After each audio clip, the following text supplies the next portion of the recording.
চলুন আজকে আমার মামা বাড়ি ঘুরে দেখাই। আবারও ওয়েলকাম টু মামা বাড়ি ভারী মজা কিলচন্নাই পর্ব 7।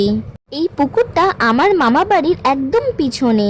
সকাল হলেই কত দলে দলে হাঁস এসে এখানে ঘুরে বেড়ায়। তো আগের মতন পুকুরে স্নান করে না কেউ, ব্যবহার না করায় পুকুরটা আগাছায় ভরে গেছে। ছোটবেলায় আমরা এখানে স্নান করতাম। এই যে দেখুন, প্রদীপ দাদু সকাল হতে গরুকে নিয়ে মাঠের দিকে চলেছে। সম্পর্কে দাদু হলেও দেখতে মোটেও দাদুর মতো না। ছোট্ট ছাগলটা দেখুন, সবে মাত্র একদিন হয়েছে জন্মেছে। কি কিউট তাই না? এই মাঠটা আমার মামা বাড়ির সামনের মাঠ।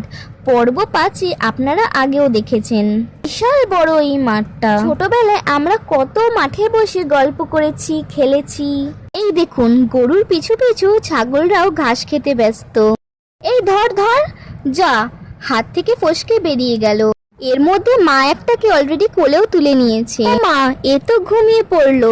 মায়ের দেখা দেখি দাদা ভাইও ছাগলটাকে কোলে তুলে নিল। কাণ্ডটা দেখুন, ছাগলটাকে দাদা ভাই মানুষের বাচ্চার মতো ঘুম পাড়াচ্ছে। ও বেচারাও বেশ আরামে ঘুরছে আর ঘুমাচ্ছে।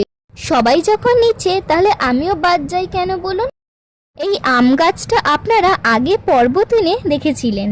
আজ আমাদের মামা বাড়িতে শেষ সকাল, আর কিছু ঘন্টার পরেই আমাদের চলে যেতে হবে। এবছর বৃষ্টিতে এখানে শিল পড়েছিল, তো তাই আমটার এই অবস্থা। একটা দুটো আম দিয়ে কি ভালো লাগে, তাই এক দাদুর হেল্প নিয়ে আরো কয়েকটা আম পেড়ে নিলাম। এই গাছটা থেকে খুব সুন্দর আমের গন্ধ বেরাচ্ছিল।